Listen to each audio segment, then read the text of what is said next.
Welcome back to the Daughters of the Moon podcast. Mom and I are both really grateful that you can join us today. And we are super excited today. We have Rhiannon Heins on with us. She's the founder of Intuitive Rebirth, a best-selling author, an intuitive channel and healer. Her Excuse me. mission is to empower healers and seekers to unlock their miraculous power by facing the very darkness they've spent lifetimes avoiding. She's spoken on dozens of podcasts, including the Feminine Frequency podcast, the Enlighten Up podcast, and Sense of Soul podcast. So, welcome, Rhiannon. We're really excited to have you on with us today.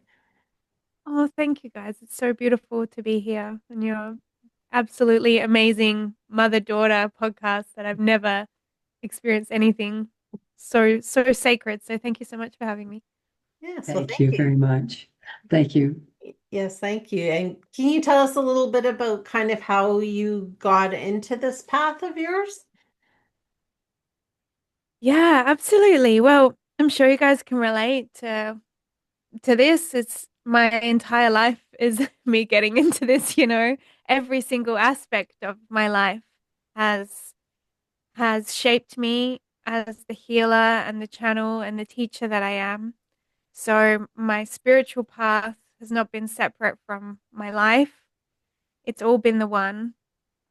And what has initiated me to do the work that I do now, which is largely around the depths of the depths of healing and teaching how to hold the depths of healing, deep somatic and intuitively guided healing. What's brought me to this point is my own journey of healing and my own relentless meeting of my inner shadow spaces that have been triggered by challenging external situations. So yeah, so like you guys, I have come from a beautiful family, and my mom and my dad were beautiful, and my greatest initiation wasn't coming from trauma or an intensely dysfunctional family, but my greatest initiation was actually coming from the opposite, in that I was a very high achiever and turned out to be a little bit of a people pleaser and sort of perpetual good girl of doing the right thing and ticking all the boxes. And that was just sort of a karmic imprint that I came in with. So for me, my greatest initiation has been like feeling the shackles of my own making, my own rigid perceptions of what I needed to do in this world. Um, find success through, a degree and then a good job and then a fiance and then a husband and then a baby and then a house, like checking boxes. And that was the greatest prison that I created for myself, was the perception of what achievement was in this life. And the truth of my soul is that I'm a rebel. Like I am I'm an absolute rebel who is the truth of it is that I feel like rage when anyone, like the system or the government, tries to imprint limitations in my way of expressing. And so my greatest initiation has been like becoming aware of the self-perpetuated cage. I'm feeling the rage of those bars, not just from myself, but the societal suppression within my own being, and giving that love to say that that's fair enough. That's fair enough because this isn't how we're meant to live. And the more I've met those aspects of myself as aspects of the collective and held them with unwavering compassion, the more those bars have been destroyed. And I find myself now in a new reality where there are no bars, and the reality is mine for the taking and for creating, because I'm working at one with the the limitless and the infinite. That's amazing. I love that. And I think a lot of people can relate to that, right? Because trauma doesn't always have to come from necessarily like a bad upbringing. It can come from these other things. So, how did you start learning how to move through that and start freeing yourself and unshackling yourself from sort of the prison that you had created? Yeah, well, I haven't really had another human teacher outside of myself. Before we recorded, what we have in common is that we have powerful mothers who have taught us, and powerful mothers who have led by example. And I had that influence and that presence, but my mom never taught me how to do the kind of work that I do. She had a different transmission. So the way I really showed myself how to do this was through meeting myself in discomfort, uncomfortable situations, and just allowing my body to open and respond in that discomfort. And I'll give you an example. Like the rigid me in my early 20s, I had a lot of judgment. I didn't want to be weird. I didn't want to be perceived as being strange. I just wanted to be normal.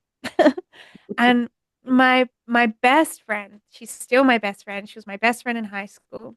We've been on this path together, and her path has been very tantric. She's very tantric, and she's very like of the body, and her awakening was in the dark. She went into the shadow aspects straight away, whereas my awakening went very like love and light to the channeled aspects, to uh, being able to read tarot cards and do all of these things. So that came very natural to me. I started to just open these psychic gifts really, really easily all through my 20s. I just started to play with the tarot, play with oracle cards, play with channeling, and I just enjoyed it. It was my hobby. It was my kooky spiritual hobby, right? But I was also good at it. I would do these tarot readings for my friends, and I was like, oh, I'm pretty good at this. But then at the same time, I was being pulled into this realm of discomfort, which was doing things like going to ecstatic dances, where I would look around and the room was full of these embodied, free men and women who were like sweaty and they didn't care and they were just dancing. And I would be sort of stuck in my body in like a paralysis of judgment. And I would just have to close my eyes so that I couldn't see anyone and no one could see me, and just feel the music and start to move my body. And then some of these liberated people would like scream or make these big shouts. And I could feel that that lived within me. And it was like almost like, the lump in your throat. Like, I want to make that noise. And if I would just close my eyes and just imagine no one could see me, I would then start to practice making these crazy sounds, and it would feel really, really good. And the more I started to experiment with these experiences, the more all of that suppressed inner voice started to rise up and clear my channel, because we are channels, not just from the consciousness to the heavens, but from the earth through our whole body, through our heart, through our throat, consciousness to the heavens and back down. And all the while I was channeling just from my consciousness, disconnected from my body. What I didn't realize was that I could never be an embodied and fully accurate and fully necessary channel. So as I was practicing my skills from my expanded consciousness, I was also doing these sister circles and embodiment practices and ecstatic dances that were teaching me to just feel my body and open from the base up, to clear my throat. And then I stopped channeling from my consciousness, from my third eye out. And I started to take my psychic insight down and in. And I realized that the infinite spaces of all that is lived within my own body. And there I was the Akashic field. I was the infinite space of knowing. And that is when I accessed my mission, which was to guide others and to teach other practitioners the wisdom that we hold to liberate ourselves fully in the infinite spaces of self, which are the infinite depths of the cosmos. So these two journeys took me here. One was this psychic activation that was essentially my hobby and came really naturally. And one was the intense clearing that I needed to do within my own channel. And it started with things like ecstatic dances. And then it ended with things like, well, it's still going, it's never ending, right? Ended with things like ayahuasca journeys and deep somatic healing experiences and things that just kept taking me into the depths and depths and depths of my body. Mhm. Do you think that a lot of us could release a lot of things by like really getting into listening to our bodies and moving our bodies more and, maybe shouting out or humming or singing or whatever it is, kind of releasing that pent-up energy that a lot of us have? Yes. Yes. Because I know that a lot of people listening who are resonant with you guys are probably very mystical and psychic and able to connect to the unseen realms.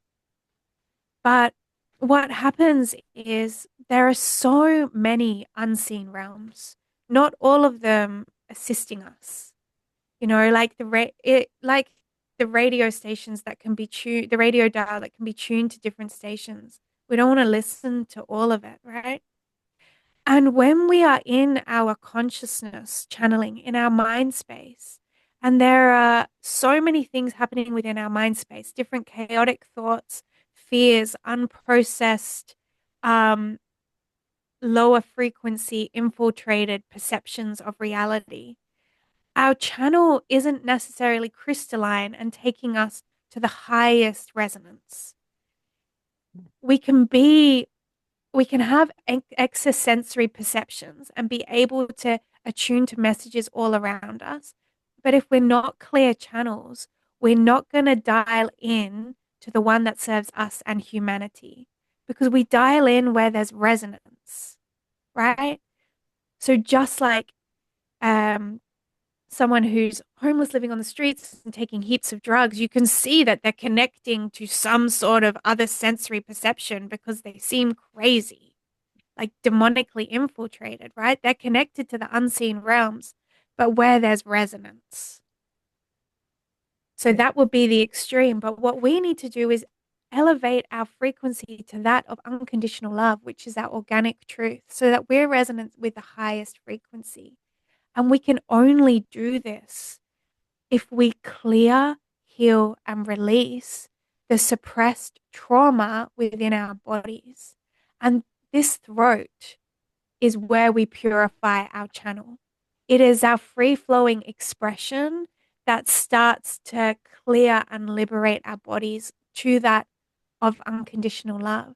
So, most of us have no idea how to clear this throat and clear our channel because we're taught from children to shut up and sit down, even if it's done with softness. Raise your hand to be spoken to. So, we're conditioned to shush. So we need to uncondition ourselves to get uncomfortable, to go and put our feet on the grass, to play some music with a drum beat or a didgeridoo, and to stamp our feet and shake and shake and shake and stamp, and to breathe deep in our body. What sound does my body want to make right now? And at the start, it will feel uncomfortable. But the more we go and we go and we get used to it, we're going to get we're going to train ourselves to spontaneously express what is alive within us so we can keep our channels open. I love that. Yeah, I me really too. do. I was just like envisioning just, how freeing that would be if you could just like go out in your backyard and just like just like, listen to that music and just let go and just, you know, yeah, let your body just fuel up whatever sound it wants to make. Like, I love that. I think that's freeing to me. It is. I think Yeah. too, when your body's saying to you, sometimes you feel your body go a twitch or something. It's like your body's saying, "I need to release something," and if you work with it, it feels better, right? You know, even if it's a stretch or whatever the case may be, those things are all Yeah. signatures of how you should be moving your body because it's asking you to do that.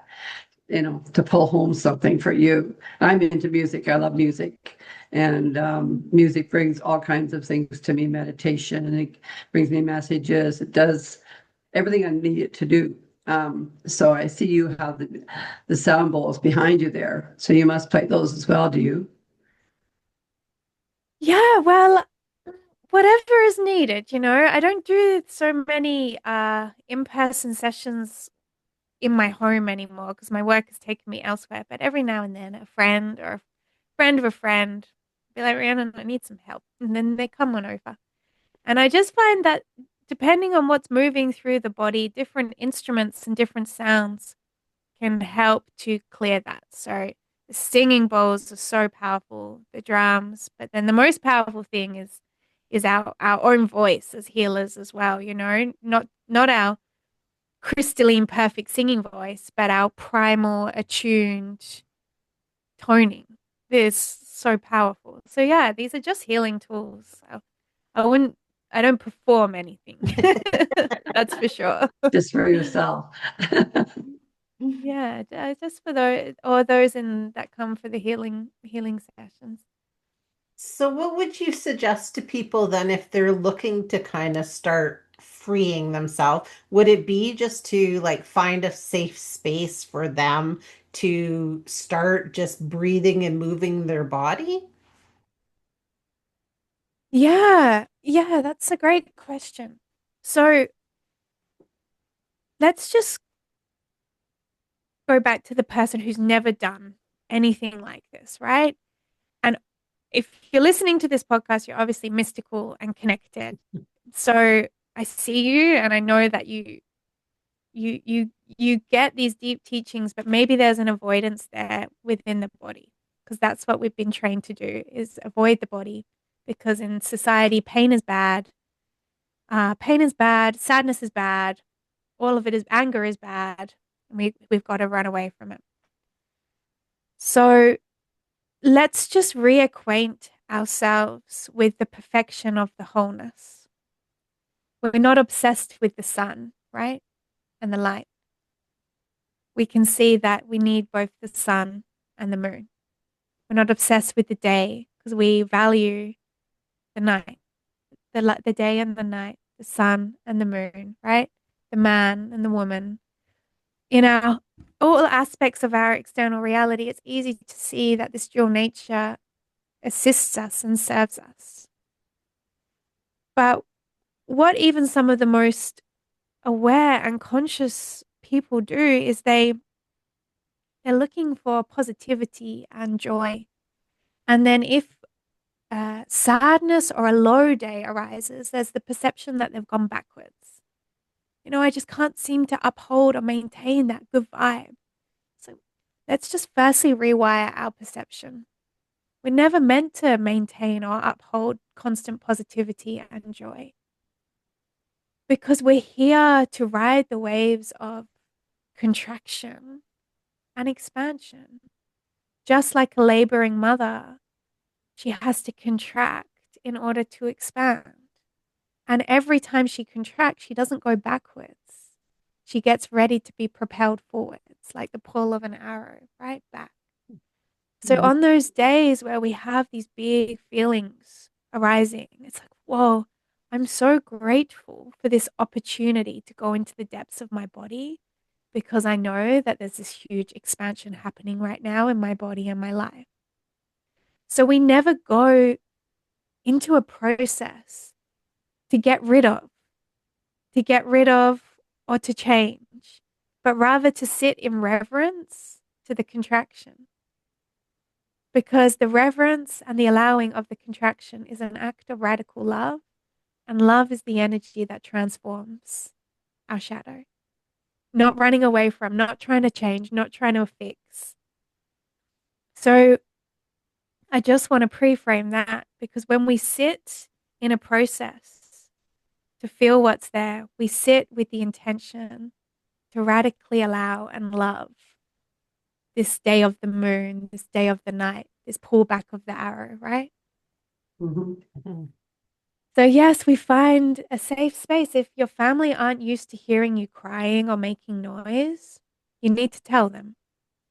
I might cry, right? I might go in this room and cry. It's nothing you've done. You don't need to save me or fix me. But I'm going to start practicing feeling my emotions so that I can stop suppressing and so I can feel more freedom in my life. Right. Because otherwise, your husband or your partner is going to hear you crying and is going to come in and try and rescue you. So you need to train your family and those that live around you in what I've just spoken. That we're not trying to fix and maintain positive and joy. We're here to ride the waves of life and contract and expand so we can stay open and free. So you tell your family. And then, yeah, maybe you're not ready to go howl at the moon with your neighbors hearing. Fair enough, right? So you go into your bedroom. You close the door. And then just sit comfortably on a cushion and maybe bring your hand to your heart and to your belly and close your eyes and see if you can take your inhale into your hand and your belly to feel your body. And exhale out your mouth. So you're exhaling even deeper into your hand and your belly and your heart. So by inhaling through your nose, you journey into your body. And when you exhale out your mouth, you journey even deeper. And by exhaling out of your mouth, what you're doing is you're opening your throat to allow whatever needs to come. And then just noticing your body, it's like, where am I holding something, anything within my heart, my womb space, maybe my solar plexus, my throat. Just notice where there's energy, and you don't have to give the energy a name, sad, angry, good, bad. It just is. And just become aware of where you're feeling something. You know, maybe it's like in that lower belly, in that womb space. Just see if you can inhale down to that space. Exhale, open your mouth. How does that space sound? Inhale into the womb or wherever you're feeling. Exhale, how does that space sound? And that is it. And you just keep doing that, giving the sound of what is authentically there and just letting it come with you're not trying to change the energy. You're just being with it. You're being with it. When we have a sad baby, we don't try and make the tears go away. We just hold, right? And then the tears do go away when it's done, when it's time. So we're learning how to be that for ourselves. And it's as simple as I see you, beautiful body, and I'm here. And I'm going to give this contraction as much loving presence as I do my joy. I love that. Just totally surrendering to just being. I love that. Like it just actually was kind of tearing me up because I was just thinking how beautiful that is just to sit, like you said, in that reverence of where you are and what you're actually feeling. Yeah, because we're perfect and it's all perfect. And it's it's fair enough. It's fair enough to have a day where you're pulled into the depths of your feeling. It's fair enough to feel angry. It's fair enough to feel sad. You know, life, this human experience has challenges. And we need to end the cycle of judgment of our somatic experience and repattern ourselves and train and show our children a way of saying, fair enough, all of me is welcome. And when we master this and we teach our children to do this, what happens is unprocessed emotion stops being projected at other people and at society around us. And we take radical responsibility for what is alive within us. Mhm. That makes sense to me. Yeah. So you're basically, if you're, I guess this is a question for you. So if you're, let's just say you had a coworker or family member or somebody that was upset or having a bad day or that kind of thing, just being there for them and just basically saying like you did, I see you and I'm here if you need to, work through this. I can just be a spectator, so to speak. Is that Yeah. helpful, or how could you do that with somebody that obviously you were in a safe space with, like as far as, you're not going to do it with some stranger on the street, but probably, but Yeah. Well, I think one of the most powerful things that we can say is fair enough, right? So when I think about my children and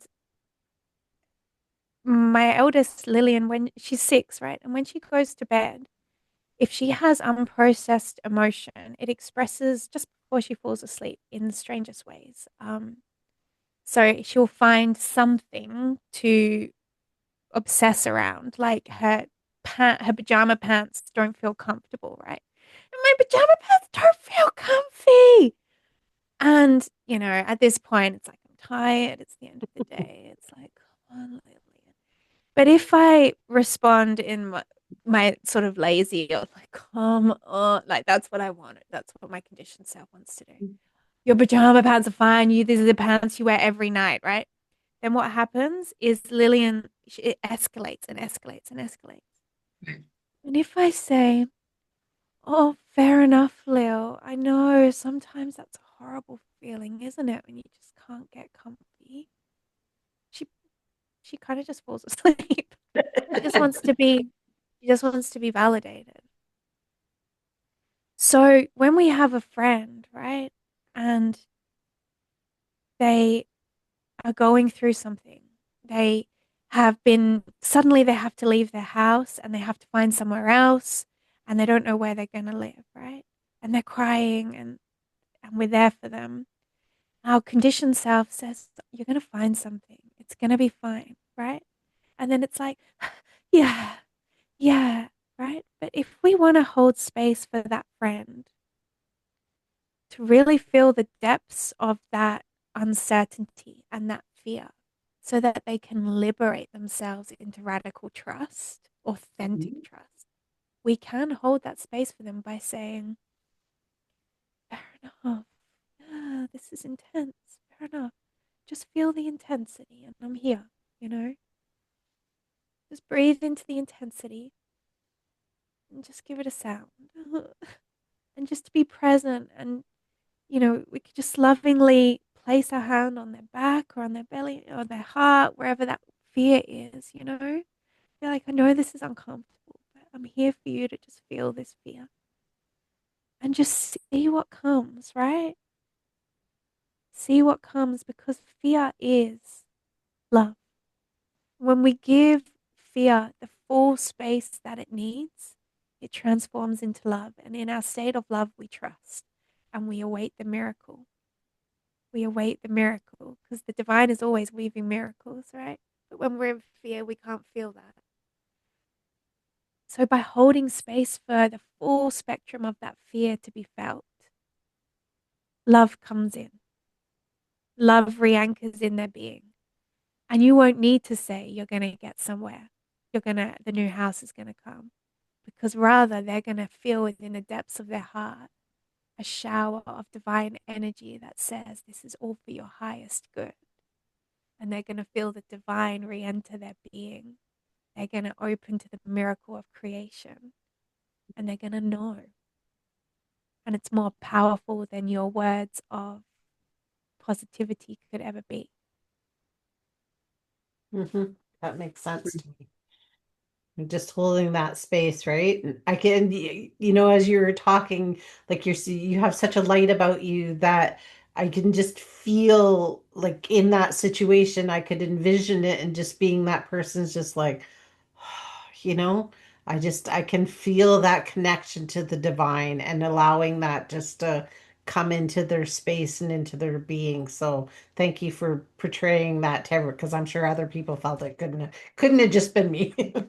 That's true. You're I welcome. think too that when we have a good energy about us and we present ourselves with that good energy to people, that they feel it and it helps them through a lot of different things. About a week ago, there was a mother holding a child that was not well, and the child was really upset. And I was just feeling so much empathy for the child. I was going, "Oh, you poor little thing." Did not say that. Instead, I reached out and I said to the mother, "Do you mind if I just put my hand on the baby?" She goes, "No, I guess not." You know, and I started putting my hand on the baby's head and just gently, saying, "It's okay," inside my own mind, right, to the child. "You can go to sleep. It's okay." And the baby started to go to sleep and really calm down. And I think it's just a matter of your presence and you're saying, "This is the energy I want to transform back to you because I can see that you need this right now. And if my body can help you with that, then let me do that for you." And the Yeah. more you do it, is what you're saying too, is what I'm gathering is the more you do it, the easier it becomes to transport that back to them, to make them be the better part of themselves, even if they're angry or whatever the case may be. Like you were talking about doing that with your children, and that it's so easily done when you just have it in your heart and you're expelling it out to them, right? It's just so simple. Exactly.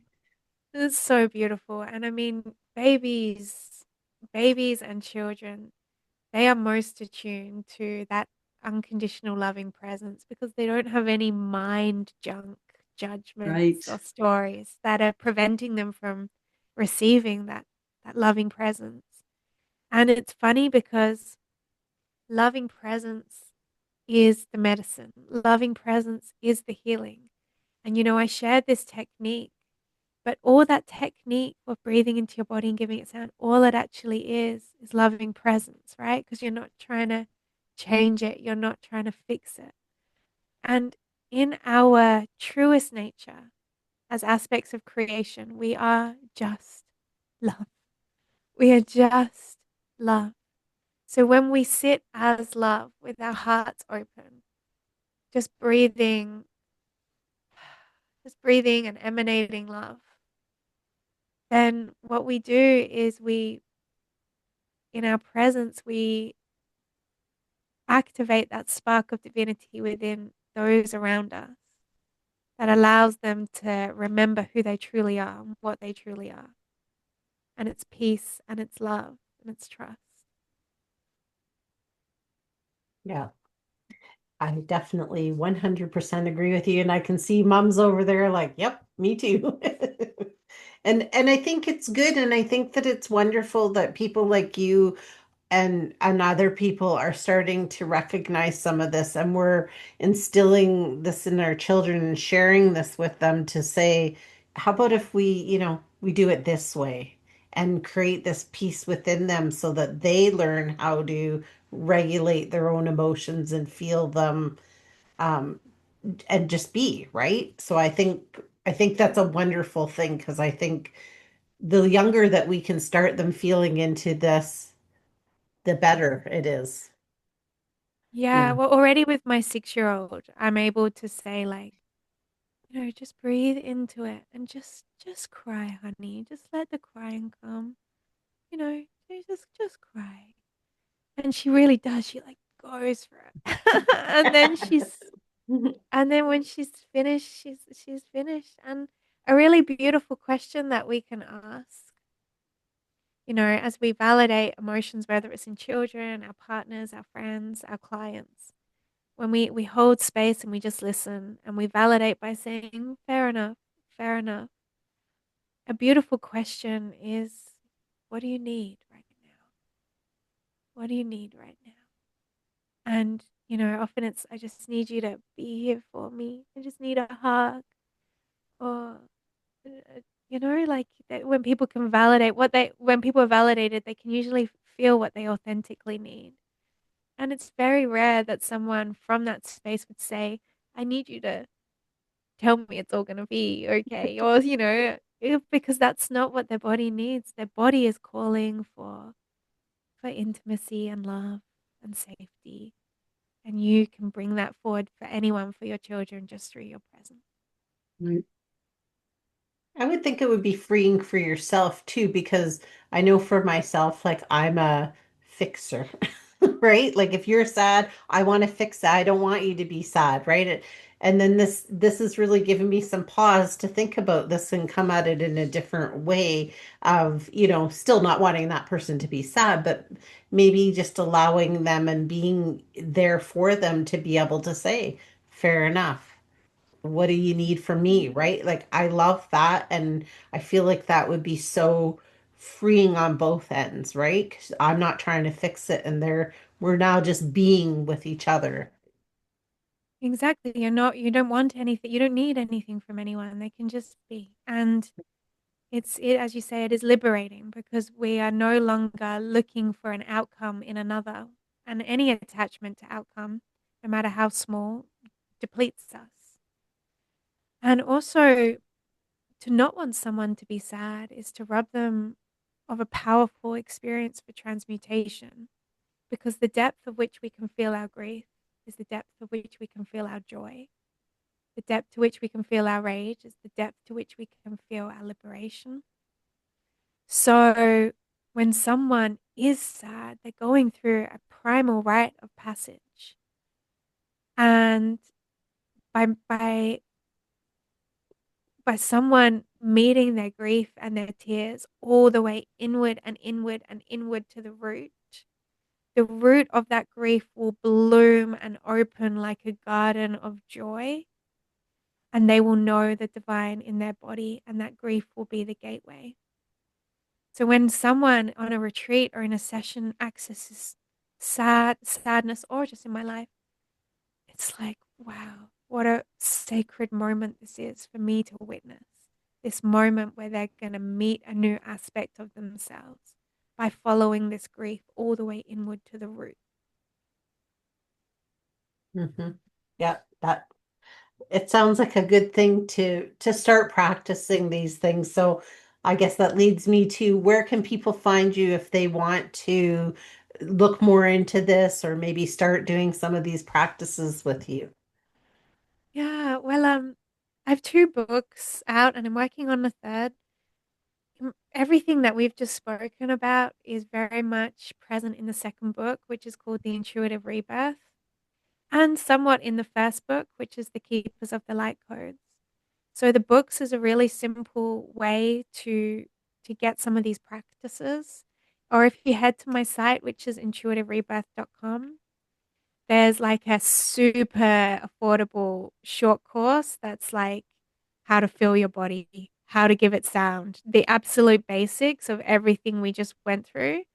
So that's on intuitiverebirth.com. Or if anyone listening is like a Reiki practitioner or a hypnotherapist or some kind of intuitive that works with others and is ready to guide their clients into the depths of their own liberation, then intuitive rebirth is actually a modality of intuitively guided somatic healing. And there's a beautiful online practitioner training there as well. And all of your listeners can get 10% off the practitioner training by just using the code community at the checkout. So yeah, it's just intuitiverebirth.com.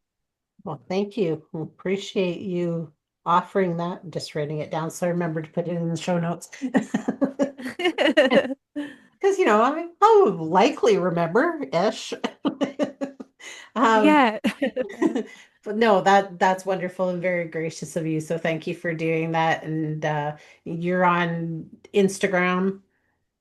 Yeah, you can come over and connect with me at Rhiannon Heins _ or there's also the Intuitive Rebirth account too. Okay, perfect. So if you had a final thought for everybody, what would it be? Oh, let me just feel into it.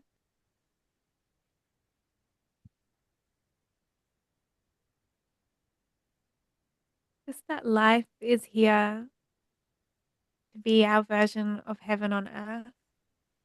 And everyone's version of heaven is different.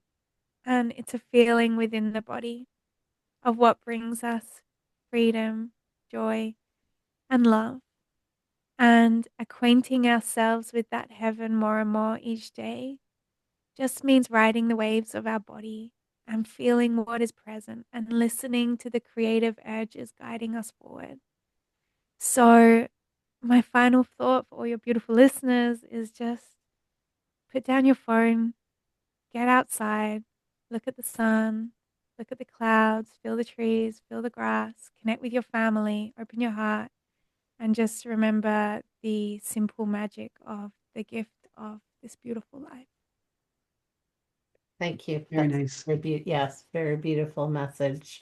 And Yeah. we really appreciate you sharing space with us today and giving all of your wisdom to our followers. So thank you so much for being with us. We really appreciate Yes. it. Yes. Thank you very much. You guys are so welcome. Thank you so much for having me. And yeah, it's been absolutely beautiful to connect with you both. So thank you. Yes, thank you. And if you want to come back on again, you're more than welcome because I feel like this is just something people will really gravitate towards. And I think that this is something that people really need right now in the world because there seems like there's a lot of heaviness and chaos in the world. And I feel like practices like this are so freeing for people and learning how to do this for themselves. So we'd love to have you back on sometime. No, I'd love that. Okay, let's do And you have it. such a calmness to you, really have a nice calmness to you. And I think that resonates out there too. So thank you for that. Yes. Thank you. Yeah, thank you Okay. guys. Well, thank you. And everybody else, we will see you on the next one. You bet you will.